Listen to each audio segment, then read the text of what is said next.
नमस्कार, मी संयुक्ता देशमुख आणि स्वागत आहे आपलं राष्ट्र महाराष्ट्रमध्ये। आज आपण चर्चा करणार आहोत सिंधुदुर्गातील राजकोट किल्ल्यावर घडलेल्या एका धक्कादायक घटनेबद्दल। नारायण राणे आणि आदित्य ठाकरे यांच्या समर्थकांमध्ये झालेल्या संघर्षाने किल्ल्यावर तणावाचं वातावरण निर्माण केलं।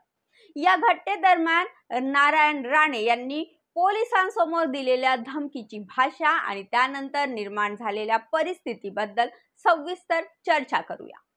सिंधुदुर्ग येथे राजकोट किल्ल्यावर राणे आणि ठाकरे समर्थक आमने सामने आल्यानंतर काही काळ तणावाचं वातावरण निर्माण झालं होतं।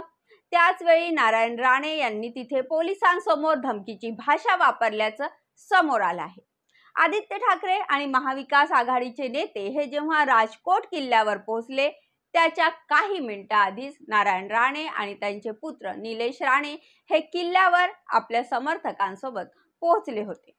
ज्यावेळी आदित्य ठाकरेंनी किल्ल्यात प्रवेश केला तेव्हा ठाकरे आणि राणे यांचे समर्थक हे आमने सामने आले आणि अचानक त्यांच्यात धक्काबुक्की सुरू झाली। यावेळी तेथे तणावाचं वातावरण निर्माण झालं। यावेळी आदित्य ठाकरे यांनी बराच वेळ किल्ल्यातच थांबण्याचा निर्णय घेतला। त्यामुळे नारायण राणे आणि निलेश राणे हे प्रचंड संतापलेले दिसून आले। काहीही झालं तरी आपण मुख्य प्रवेशद्वारातूनच बाहेर पडणार असा निर्णय आदित्य ठाकरेंनी घेतला, तर आपण मुख्य द्वारातून हटणार नाही अशी भूमिका नारायण राणे पिता-पुत्राने घेतल्याने राजकोट किल्ल्यावर मोठा पेचप्रसंग निर्माण झाला होता। दरम्यान हा सगळा राडा सुरू असतानाच नारायण राणे हे स्वतः किल्ल्यातच थांबून होते। यावेळी पोलिसांसमोरच त्यांनी ठाकरे समर्थकांना धमकी देणारं विधान केलं। साहेब, यापुढे आमच्या या जिल्ह्यात पोलिसांविरुद्ध असहकार्य असेल आणि त्यांना येऊ देत, तुम्ही त्यांना आमच्या अंगावर जायला परवानगी द्या, मी बघतो। अरे ठेचून एकेकाला रात्रभर मारून टाकेन, सोडणार नाही असं खळबळजनक विधान नारायण राणे यावेळी केलं।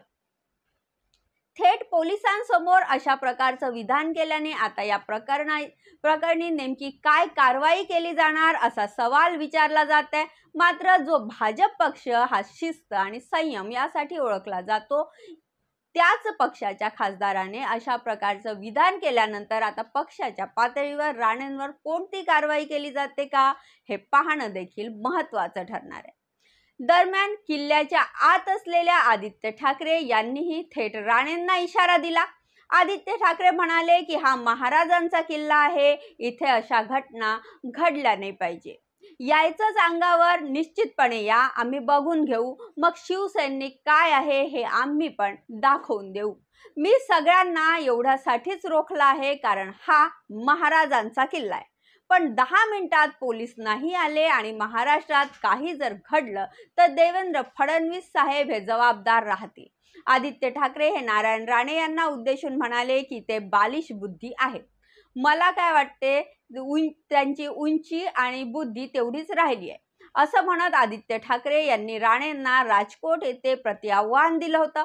दरम्यान सिंधुदुर्ग पोलिसांनी मध्यस्थी केल्यानंतर आदित्य ठाकरे राजकोट किल्ल्यावरून बाहेर पडले।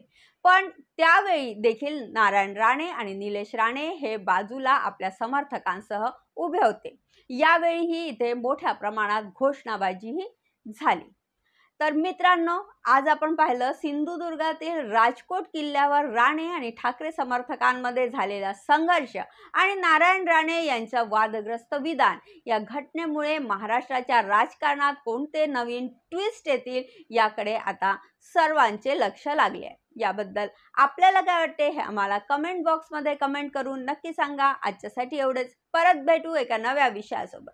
तोपर्यंत पाहत रहा राष्ट्र महाराष्ट्र। आमच्या चॅनलला लाईक करा, सबस्क्राईब करा आणि व्हिडिओ आवडला असेल तर जास्तीत जास्त शेअर करा। धन्यवाद।